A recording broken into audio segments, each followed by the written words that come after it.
Okay, did we go live here?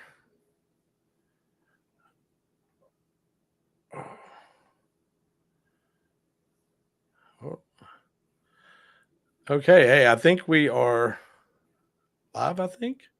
Yeah, okay, that was kind of weird. Uh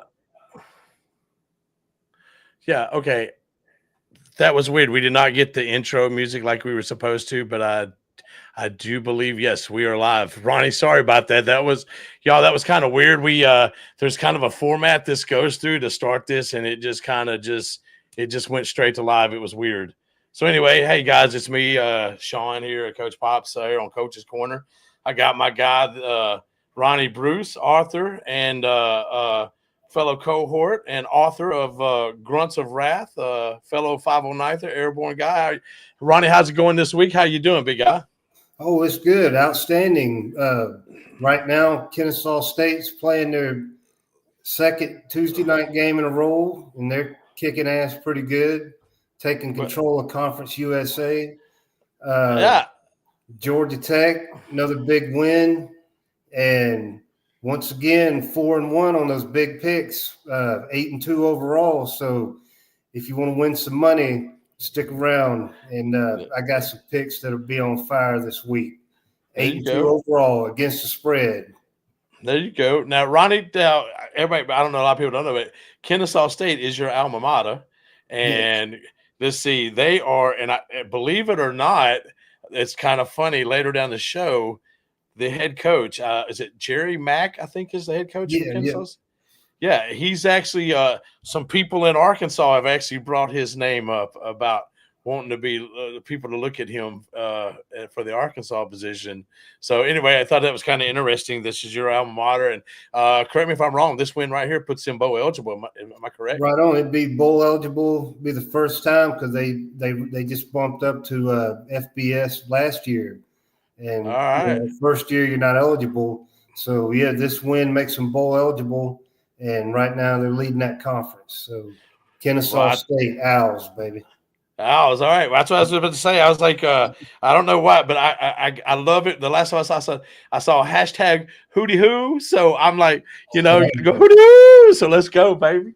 So so with that, let's jump over here to this Georgia Tech, man. So man, you guys just Georgia Tech.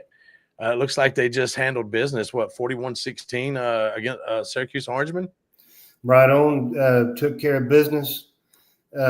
Covered the line that was given, and really the offense they're obviously going to get the love, but the defense played well in that game. On the opening drive, Georgia Tech got the ball and they fumbled it. There was a turnover on the opening drive, and then Syracuse marches it down to the 1 yard line, and that defense comes up with another big red zone stop. So, like you said, the balance, the offense gets the love, but this Georgia Tech defense, it keeps improving. And, that defense had 2 stops in the red zone, couple of turnover on downs, forced a turnover. So they had a big, the defense had a big because it took the offense a little bit to get going. So, they held Syracuse down until halftime, and then after that, Georgia Tech just blew it up. Our man Haynes King, 5 touchdowns. 5 touchdowns accounted for. Was it 3 passing, 2 rushing? He sure did. Remember, I told you before they need to let him go off against some of these weaker opponents if they want to give him a serious Heisman campaign. Because Georgia Tech don't always get that respect, and Pavia from Vandy, he seems to be the media darling of college football right now, which he's earned what he's got. But back to this Georgia Tech, Haynes King, or the offense had 543 total yards.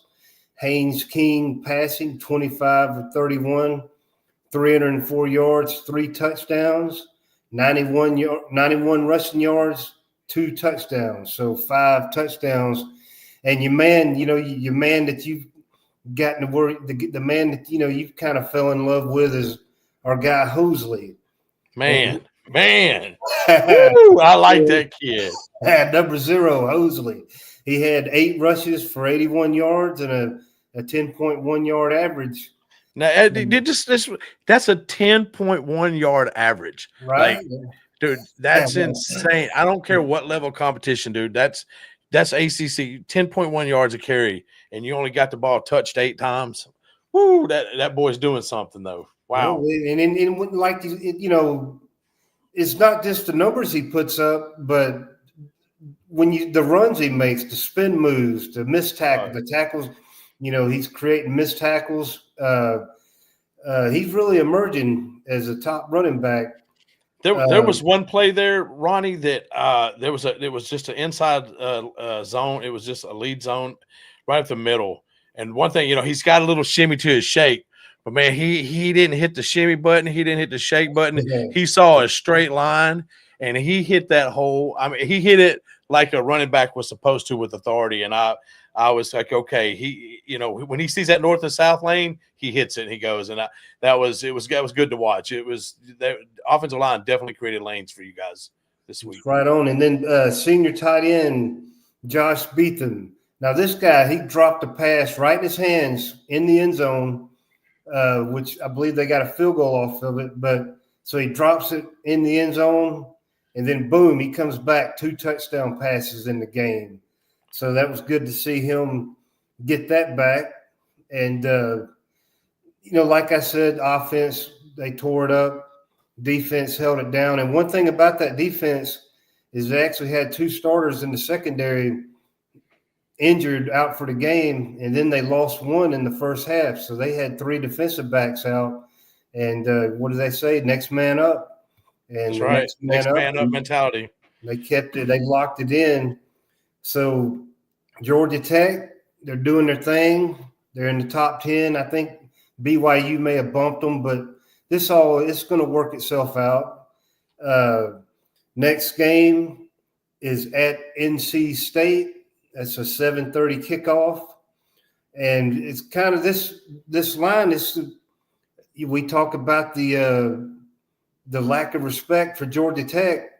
So they're going up against a 4-4 NC State team that's 1-3 in the ACC, and the books opened it up at 6 and Georgia Tech -6.5, and it's been bet down to -5.5.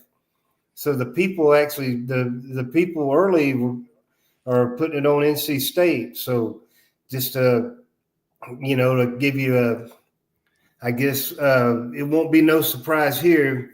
One of my picks this week, I'll give you one so you don't have to wait for the end. And it's obviously a homer pick, but I'm jumping on that Georgia Tech -5.5. And you know me, I usually don't like to take favorites. I like to take points. And out of that 8-2 record, I've only bet 2 games. 2 teams who were favored. So 5 picks this week. I only bet 1 favorite, and Georgia Tech's the favorite at -5.5 as we stand. So they think it's gonna be another close one. But yeah, I like Brent Key, Georgia Tech's coach. After the game, he said they're just now peaking, and so I expect them to go into Raleigh and hit their peak. They got too much going for them to drop it now. And I think Haynes King will go off. I think he's hearing the whispers of, what could be going on for him with the Heisman. So I'm taking Georgia Tech as a favorite this week, and got some other 4 bangers later on. Okay. And that's it. Georgia Tech, they really, it's not a whole. They'll play that game. They'll have a bye week. Their biggest game, they got Pitt coming up, which is, I believe, just a 2-loss team, 1 loss in the conference, I believe, and then the big Georgia game. So as long as they don't look ahead to that Georgia game, because that's what this will be the first. If everything plays out, this will be the first time in a long time that clean old-fashioned hate has meant something. that that had some playoff implications, postseason implications, and so the Benz in Atlanta, that's going to be the place to be. Right. So, with that, let's hear let's hear what you got, and then. Well, I liked it. Like you said, I liked it. Man, right off the bat, y'all started out with adversity. Wow, the defense had to come out on the field, and like you said, they y'all have that bend but don't break mentality, and it's it's working. It's working. Like you said, King had a total of 5 touchdowns. Responsible for a total of 5 touchdowns, 3 passing, 2 Russian touchdowns. I look at this guy here, and right now I think he's second nationally in total touchdowns, rushing touchdowns, 4th in scoring, 7th in completion percentage, 10th in total points scored, 12th in total offense, 14th in points responsible per game. And I'm sitting over here going, I know people are going to argue that, his level of competition and maybe in the same as some of the others here, in the SEC or whatnot, whatever, but he still has games and he's 8-0. You can't say it. Right now, if you looked at him, if Georgia Tech did not have him on their team, it's a totally different team. And then you got to continue what he did. Like if you really continue it from last year, the game he had against Georgia last year, that kind of emerged him on the national level. What he did in that game, and he's one of those players. The voters are going to have to you have to watch him to get him, because it's not going to be the video game numbers. You won't get the video game numbers with him.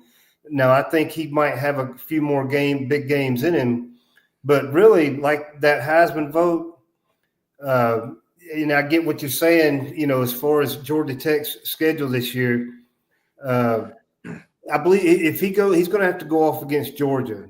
And then the ACC championship game, whether that's going to be Virginia or Miami, if it's Miami, if he can go off in those 2 games back to back, but he's going to need to he's got to have a big game against Georgia. That's what it's going to come down to. That's where the eyes will be on. And now, one point I do want to make going into NC State, just a quick preview there, is they have a quarterback that has 17 touchdown passes. Now, he does have 7 interceptions. I think maybe when I mentioned those 3 defensive backs being out, that may be a part of the cause for this tight line, tighter than what you would think looking at it on paper, 8-0 versus 4-4. But so they got a quarterback that can throw it up, but he's also prone to making some mistakes. But he's having a little bit of a sophomore slump this year. The voters have to get the eyes on him, because the numbers may not wow you off the paper. It's just the energy, the energy and the passion that he has and the charge that he puts into the team. I was watching one of the more prominent college football analysts, and he bumped Georgia Tech out of his personal top 10 because he felt like they rely too much on Haynes King. And me and you talked about that since we've been doing this, that we'd like somebody to share some of that rushing load. And Hosley's the guy. Jamal King's been a great running back, but old Hosley, he's picking it up. So did you happen to notice this game here that he played? I was watching that because the Georgia Tech season, whether you like it or not, it's going to ride with King, right? If he goes down, something happens to him. The season dramatically changes for Georgia Tech. Right. But I noticed like he was running and he runs with no fear. But I noticed this week, he was taking his tackles, but it didn't look like he wasn't taking hard tackles. Like he was kind of going with it, going flow. It was just kind of it was like, okay, he took it. He didn't take any shots. It's kind of like he knew what he was getting into. Like I don't know how to explain that, but he wasn't looking out trying to get that extra out. When he got close to the touchdown, when he was running, I mean he was putting it down, but he also knew his angles too, and you could tell he's trying to protect himself a little bit. He didn't take that big hit, so. And I also feel like when they got in the red zone, I think, they wanted to get him the touchdown. Maybe you could turn around and hand it to Jamal King or Hosley. But I think they're trying to feed him some numbers in this, which is fine. But, just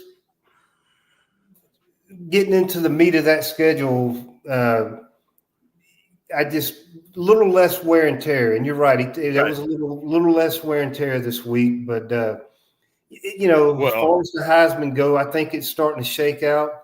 I believe you got a running back from Notre Dame. You got Pavia and quarterback from Indiana. That might be a guy that'll be hard to beat with the season they're having, because he's going to put up numbers along with, and plus they're number 2 in the nation. So still some things to shake out, but I think things are looking good for my man Haynes King in Georgia Tech. Well, he just, he keeps handling business and keeps doing what he's supposed to do and what Georgia Tech is supposed to do. And you get to that Georgia game, and then it gets interesting. You win that game, you win that ACC game. It's kind of like what your coach over here said a while ago, Brett Key. He said, "Find me someone that brings more value to the team." And is truly the epitome of what team is rooted in. He can run, he can throw. I'm glad he's on my team. I don't have a vote, but it'd be a shame if he's not in New York. And if he keeps handling business, I think he'll be there in New York, and he deserves to be if he handles business. Right, and like it ain't how you start, it's how you finish. And people are going to remember if they're going to remember that Georgia game and that ACC championship game. That clean old-fashioned hate. It was on Friday evening last season, so all eyes were on it. So that's why a lot of people got a heavy dose of Haynes King.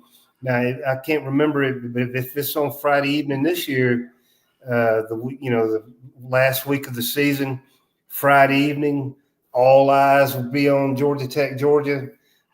Big game if he has a big. Now, hey, Gunnar Stockton from Georgia. I mean, we don't want to go on a rant on that, but he might be a candidate for New York too. Oh, yeah. I mean, they're whispering his name, even though he's young. He's having a pretty good season. So, yeah, it's kind of like, the end of the season, things are going to shake out, like you said. And, it's and like you said, you kind of nailed it, for King to raise his stock, it's going to come down to those 2 games, really. It's going to, if everything plays out, that Georgia game, they make the ACC game, championship game. That games are going to matter, Because what do y'all got? You got North Carolina State, Boston College, Pittsburgh, right? And now leading up to that, like I mentioned before, what I'd like to see, if he could get some video game numbers out of Boston College, which is horrible. If he could get some video game type stats heading into Pitt in Georgia, that would really help the cause a lot. And then all eyes on the big one. If he could go off and pull something special, then right. But Georgia Tech, keep it rolling. Now let's. What do you think about? You got your Razorback shirt on? No, I got something else over here. No, so the red. Yeah, I got the red over here. Well, it's that time of the season, boys and girls, for Arkansas fans, where we look fondly up here at November and we're like, thank God basketball is about to start, for real. It's that time of the season for Arkansas football. Give me 1 second. Give me 1 second here.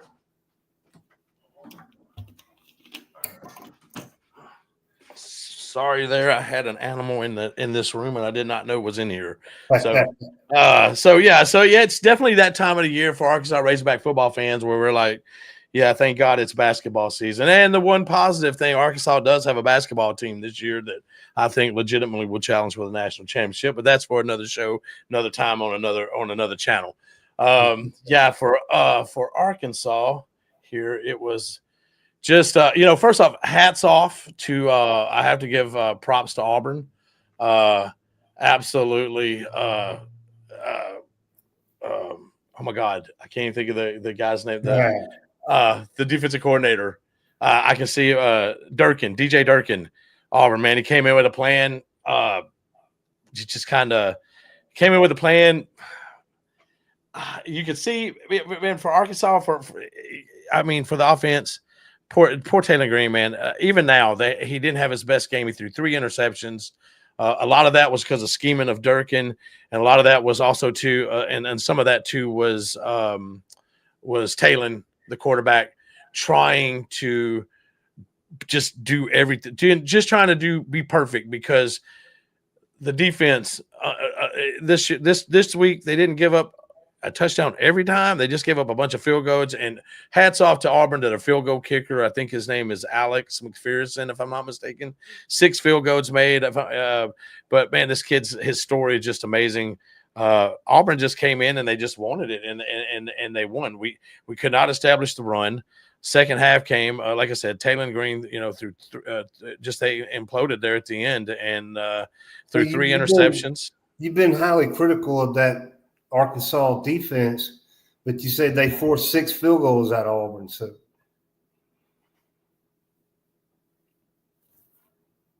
okay.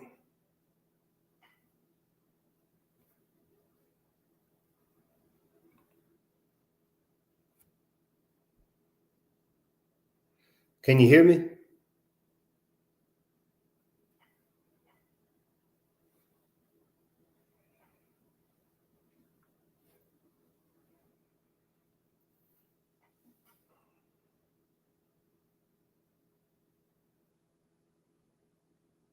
Can you hear me?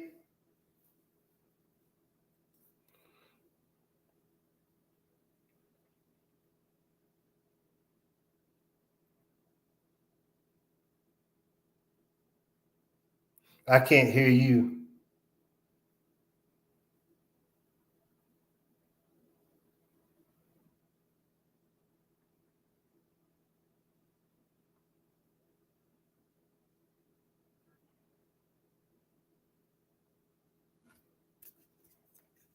Let's see.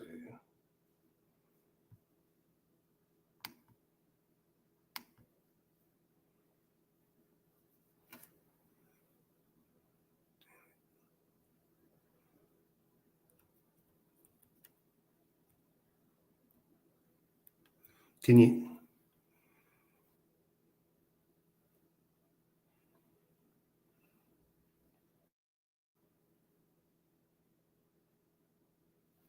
Okay, you can hear me now.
Okay, can anybody? Okay, got you now.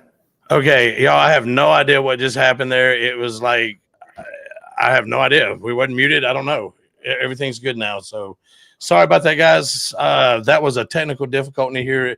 We had some odd things here. It didn't start like it normally does for us.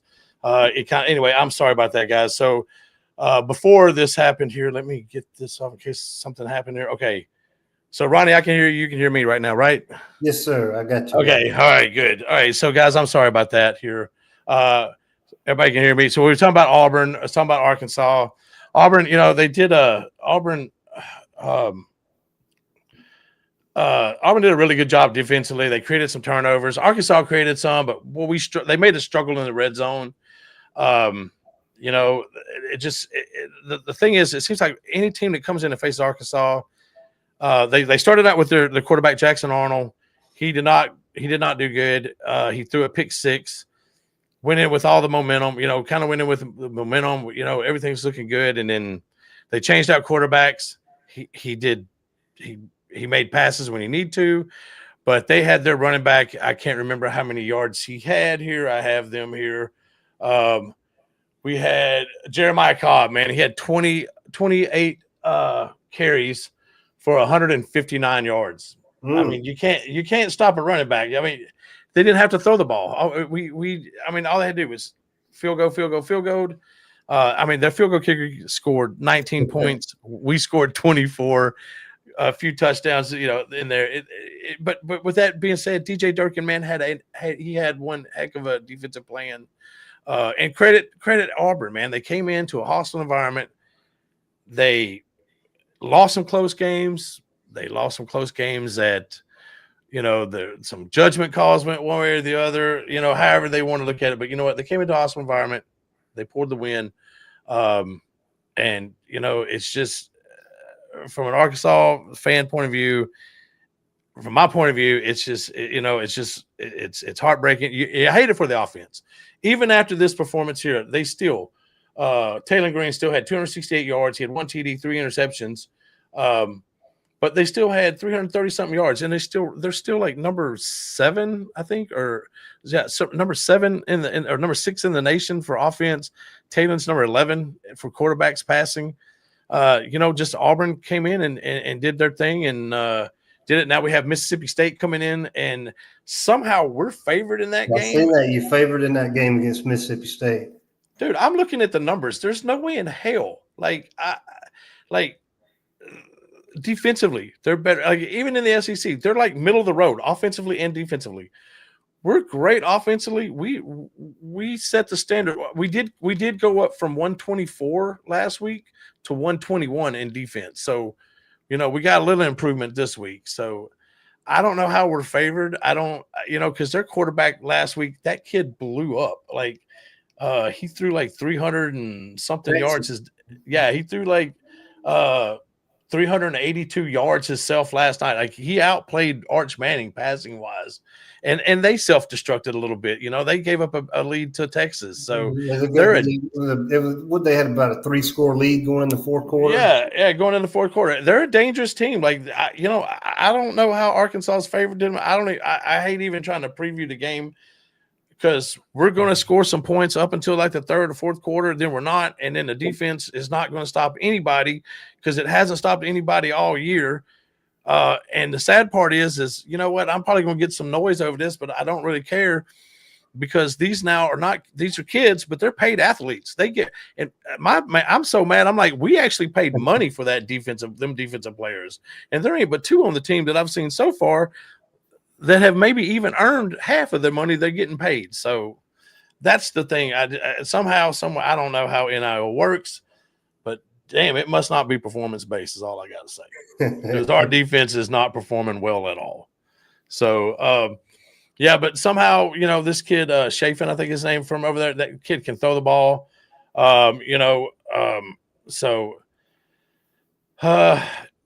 Gosh, the kid's thrown for 1,900 yards, 13 touchdowns, only 5 interceptions on the year.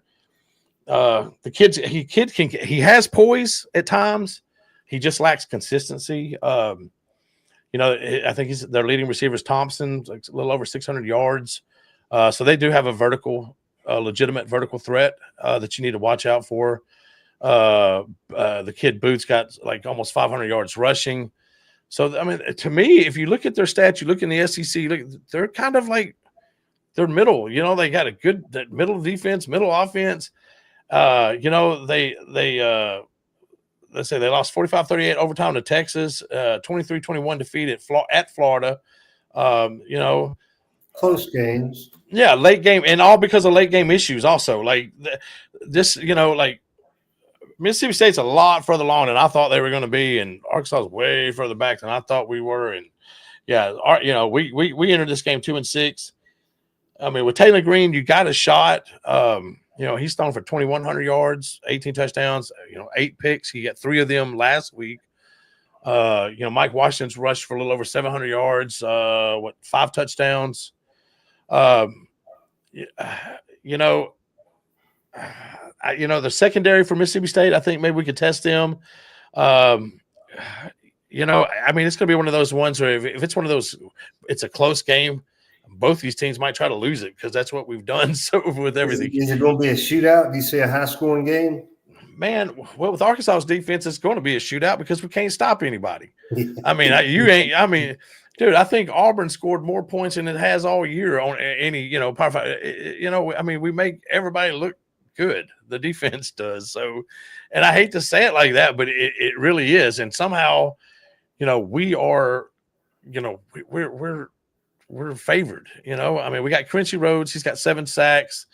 Mississippi State's got some leaders. I was looking at the SEC stats. They got some leaders for tackles for losses.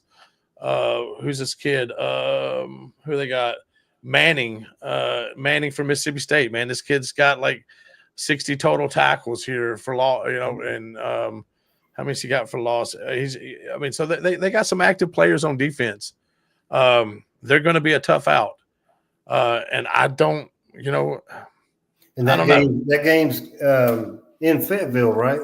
It's in Fayetteville. I've seen predictions as crazy as like Arkansas 41, Mississippi State like 25, 26, and I'm like, I don't see it. Maybe I could be wrong. I've felt like Arkansas, was going to take the Auburn. They were going to take the Auburn, this Mississippi State thing. I thought, Bobby Petrino was going to end up being the head coach. And I thought, because, me and you both thought it was kicking that around, but it seems like it may be a little less likely. Right. I can tell you a rumor I heard that makes sense if you want to go there. But well, my prediction before you go there, my prediction for this game right here is going to be, I think Mississippi State wins this game. I can't tell you a score. I think it's going to be like, 31-28 maybe. I don't know. Mississippi State. I really do. I just don't. I have no faith in Arkansas. And then if Arkansas loses, then Bobby Petrino's definitely out as a contender for that head job, I would be assuming. Oh, yeah, absolutely. He's out now on it. And so, yeah, go ahead with your rumor. You got a rumor here, so we'll go ahead with it. It's a likable name, and you know who it is. I'm not going to get crazy with the names, but, I'm hearing Eli from Mizzou because, he's got Arkansas roots, and it would make sense for him to go after him. But that was something I heard, from a couple of the big-time analysts. And what do you think about Eli? I mean, Mizzou's a perennial 9-10 win team with him. I can tell you from living in Columbia, Missouri up there for several years and seeing him get hired, the facilities are improving up there. New indoor practice facility, the stadium. You can see, looking at it on TV, you can see the stadiums being expanded. So, that old end zone where you seen the M back there, and what's funny, you can see the VA hospital right behind it. I mean, that's all covered up now. They're basically enclosing that whole stadium. But Eli, he's Arkansas. He's from Arkansas, right? Legendary, high school coach or Arkansas State, one of them teams down there. And I think he's the guy, Well, I think he's originally from Alma, but what we're hearing now is, and of course now this stupid computer thing wants to act retarded. So we all know that LSU came out and hold on, let me see if I can get this back up again.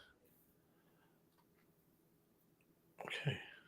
Oh, there we go. That's what I was looking for. So, we all know that the LSU fired Brian Kelly quick, fast, and in a hurry.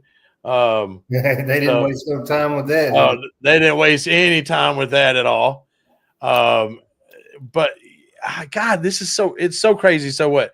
LSU now is your is over. So the rest I saw right now, it's the way they have them ranked is LSU, Florida, Penn State, and Arkansas in that order, if I'm not mistaken. Of course, Lane Kiffin. I'm like, how's Lane Kiffin going to coach all these damn teams? Because Lane Kiffin is the front runner for every one of these. So for the head coach, but I'm going to throw a name out, and it started coming out because I'm sitting over here, not for Arkansas in general, but y'all pay attention to this guy right here because I'm hearing the word up here, and I'm from the Pacific Northwest, and I'm in Oregon, so by way of Arkansas. But Dan Lanning. And I'm hearing Dan Lanning is interested in the SEC. So let's watch what happens there. That's something crazy right there. I've seen some crazy things in Arkansas. There's a gentleman does a podcast there named John Neighbors.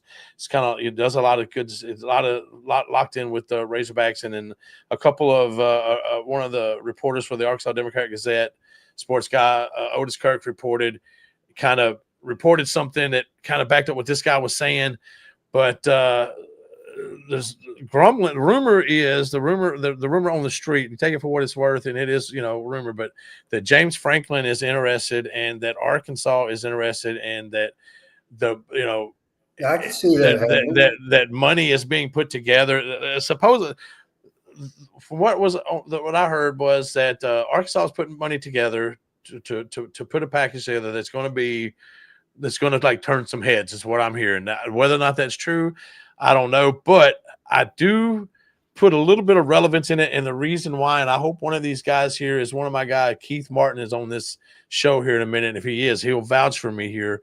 But Keith Martin, is so when it comes to the coaching thing, the one good thing is we're playing Texas, and half of Arkansas, my generation, but they hate Texas. If Texas was playing a band of terrorists, they'd root for the terrorists. Swear to God, that's just how it is. So with them being our permanent, one of our opponents, permanent opponents here, that's going to drive boosters. But the thing is it's not just a package for these coaches, man. It's a package for NIL that you got to come up with. And who the hell knows how NIL works now with the way they're supposed to share money and how West, yeah. Man. It's the whole crazy Wild West. But but what I'm hearing is and it's like I'm not hearing. These are things you can find out on different podcasts, and if you know where to look and who to listen to here. But that James Franklin is the name that's coming up. That's coming up a lot here. That makes sense. I don't think Florida or LSU is going to go for him, and you know what? But how many good coaches are out there to be had right now? Like you can either take a coach as well, okay. So Franklin's won some games. You can say he's an established coach. I don't believe anybody can say that. But after Kiffin, after Eli, after Lanning, if he's interested, now you're going to get to John Summerall from Tulane. If they're ready for him. I will tell you a name that I'm kind of wondering if it's going to be interesting for LSU is going to be Joe Brady. He was their offensive coordinator. Yeah, when they won the chip, right? He was the offensive coordinator. Well, I've heard this. You hear people say that LSU, and I'm talking about credible analysts, you're just kind of throwing shit at the wall. They always mention LSU. They ought to call Nick Saban, just call him, which I don't see it. But then they say they should call Urban Meyer. Do you think an Urban Meyer, are those guys completely out of the game? You don't see them coming back to it, do you? I guess it's worth the phone call. Just the phone call. But I'll tell you this for Nick Saban with LSU. But so here's part of my dilemma too. To answer your question, long and short of it is, I would make Saban tell me no before I moved on. So it's worth the phone call. Absolutely. Absolutely. Because, to be honest with it, and all you LSU fans out there, if you're listening, y'all's ass ain't got over it the first time he left and went to the Dolphins and then came back to Alabama. Y'all still pissed off about it. So don't act like y'all wouldn't take him back if he came back. So, because there's a lot of them LSU fans out there to be like, I know a couple of them I go to, thought you said you weren't going to take him back. You never, they'd take his ass back in a heartbeat. But no, I'd make him do it. But dude, think about this for a minute, man. Like, I'm sitting over here, like, how in the hell is this sustainable? Like, they fired Brian Kelly with a $50 million buyout.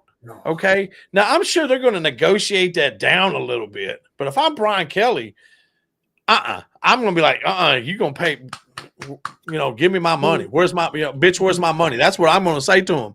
I'm going to walk in. Where's my money? Do you think Brian Kelly, a lot of people think he's still a great coach, just bad fit. Do you think he recycles back into the carousel and coaching somewhere next year, or is he? Man, I'm going to tell y'all right now, dude, if I got $50 million and to quit coaching, I'll be damned if I'm going to come back and coach. Because I got 50 million reasons not to come and coach. I'm telling you right now. Hell no. I will have a yacht that says used to coach. That'd be the name of it. Used to coach right there. Yeah, I'm serious. But think about this, dude. So now they've got to pay that buyout, whatever. Let's just say $30 million. They have to pay that buyout. Now they're going to have to pay their next coach, which is probably they're anywhere big, over 10 million a year. Anywhere from 11 to 15 million a year, right? Plus that buyout, plus an NIL package, plus this. How in the hell is that sustainable and profitable? I mean, how many people are you paying? Like, that's the one good thing with Arkansas and their buyout. Like, they only had to pay Sam Pittman, like, and I only say like $7 million, only $7 million. That's peanuts compared to these latest, like the Franklin, Jimbo Fisher. Evidently, the athletic director that hired Jimbo was the one that hired Kelly. So that guy. Oh yeah, that guy right there. Is it Scott Woodward? Is that his name? Woodward. That dude. Whoever is in college sport athletics at this point, y'all need to make sure that clown is no longer allowed to make any kind of deals. Like he gave Jimbo Fisher a guaranteed buyout of $72 million, whatever it was, $1 million. Yeah, 70. That's exactly. And now he's got a $50-something million buyout over here with Brian Kelly. And I hope LSU has sense enough to we're gonna leave Mr. Scott out this coaching search. We're gonna let somebody else handle this because his track record ain't too good.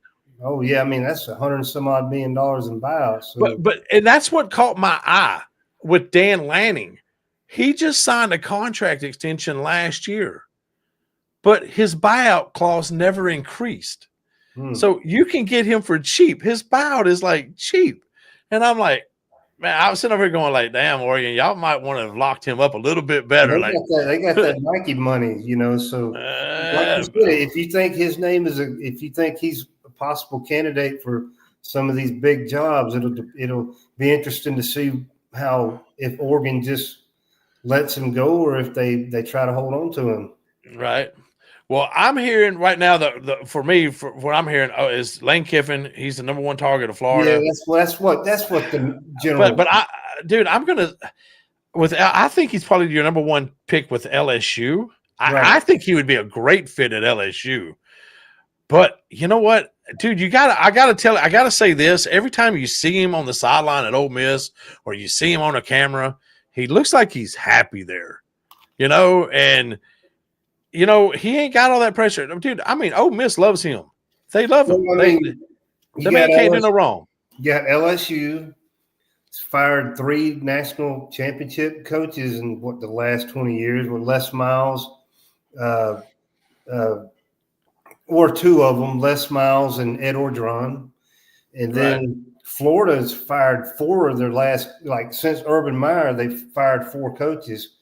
Right. Lane Kiffin at Ole Miss, it looks like he's got them set up to be a perennial in it for the playoff type team. And so if you imagine if you won a national championship at Ole Miss, then he's the absolute legend there. Right. I mean, I'm not sure. I mean, well, you know what I'm saying? I mean, because he's got Urban Meyer and Steve Spurrier at Florida. Right. He's got there's one thing on the show previous of us. Chris is on that show there. Was it SEC Sweet Tea in the SEC? I think is what they call it. Yeah.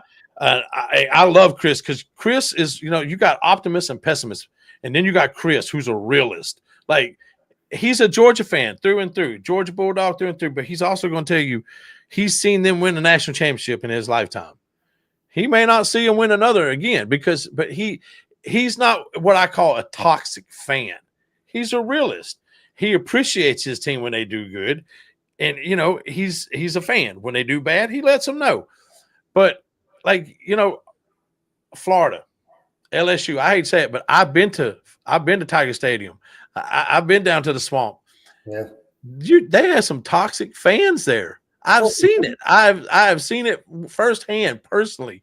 They do.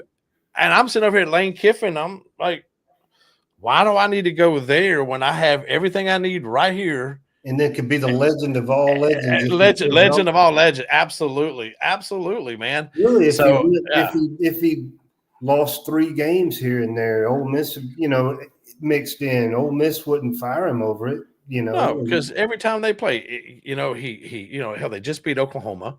He can beat Alabama. He can beat. They can play. He is competitive. He's a good team. He's a good coach, and he's earned his place at the table where he's at right now, and he has got his pick of whatever platters he wants over there, and good for him. He's done it. He's used the system and played the system the way that, maybe not quite always the way it should be, but you know what? He's done it within the means. He said, hey, NCAA is going to let me do this. I'm going to do this. And it's paid off for him. So with that, let's see where he ends up and see what happens. I think the coaching carousel is just starting. But unless he was offered money that FU money that you can't refuse. If it's anywhere comparable, he's best staying where he's at because he's proved he can be in that 12-team playoff consistently. Oh, absolutely. And God forbid you win one down there. He's the man. Absolutely. Like you said, Florida fired 4 coaches. Right. Well, hey, before we get to your picks here, so we're fixing to move on to your picks. I know one of my friends here is on here. I think it's called Keith Martin is on here. And I told him, I talked to him. So Keith Martin and I go way back, man. We go back after I got out of the military, back in our days from the military, big guy. When I got out of the military, I went back. I was a marine electronic technician, worked for Edison Swiss offshore, man. And the first guy I met, man, I had to go on this ship to work. I think it was a Sea Atlas. And I'm sitting there working. All of a sudden, it's when the XM, you had the little the XM radios, and you put the antennas outside. Man, this man had an antenna out there, and I was hearing Arkansas Razorback basketball. Man, I come flying up on that. We were like, what is going on up here? And me and this dude became lifelong friends. But anyway, Keith Martin, man, he's the owner there of. Give me 1 second here. He is my guy. He is the owner of Captain Keith's Classic Cleaners, man, on 2200 Southeast J Street, Bentonville, Arkansas, man. This guy right here, he is my guy, man. This guy started this business. He was a ship's captain, like no kidding, man. Like y'all, a captain. Like he's Captain Keith because this man took ships across oceans to do. Like this man was legitimately a captain in the oil and gas industry, and but this dude, then he got the bright idea. He's like, yeah, I'm going to start my own business during COVID, and he started a dry cleaning business, and somehow he survived that, and now he's doing good, man. So y'all, but he does some good stuff, man. Him and his wife, they do. They got their own dry cleaning. They, do wash and fold laundry. And one of the coolest things I saw, they did a World War II veterans restored his uniform for him, for a World War II veteran, for the family of a World War II veteran. I thought that was really cool and stuff they can do. So y'all, if y'all are in Bentonville, Arkansas, y'all need some wash and fold, or you need some dry cleaning, go see Captain Keith's Classic Cleaners down there on J Street. And now, Ronnie, let's get to your picks here, man. Let's say we got 8-2. The champ is in. The champ is here. 8-2, man. Right. So let's see what you got for picks today. I told you last week. I told you that LSU was done. Stick a fork in them, and y'all seen what happened. And I also said Memphis was going to bounce back after an ugly loss to UAB, and so another 4-1 week. And hopefully there's going to be another one that's going to put some money in your pocket. It's fun. I don't have any SEC in this because Well, those were some tough lines. I mean, I couldn't figure out which way to go with that Oklahoma Tennessee. It's at Tennessee. I think Tennessee was giving Oklahoma 3.5. Have you, before I get going, have you got any thoughts? I know you don't like Mateer, the quarterback for Oklahoma, and that's why I was almost thinking about taking Oklahoma in points. But I really believe what you're saying about Mateer. So, see, I don't like Mateer. I saw Mateer last year when he was at Washington State. It didn't do it, and it's kind of one of my, Mateer. Oh, we had this big gambling thing, come out. Me off now because now that's an elimination game. This is Tennessee and Oklahoma. The losers out as far as the SEC. The winner's still in there, so it'll be a big game to watch. I said a big game. I just don't. I just don't have an eye for the pick for that game. I was wondering if you did. I liked Aguilar from the start way more than I ever did Mateer. So I'm going with Tennessee. I hope Tennessee wins that. Just that's me personally on that one. Just that quarterback Heupel is like a quarterback whisperer, and that he's done some things. And I like at Tennessee at home. That's going to be a tough out for Oklahoma right there. Okay, so that's what I was thinking. I was remembering what you said about Mateer, and so I got steered off that one. So, like I gave you earlier, Georgia Tech at North Carolina State, Georgia Tech -5.5. And my next one, Navy is at North Texas, undefeated Navy, and Navy is the underdog. So I'm taking Navy +6.5.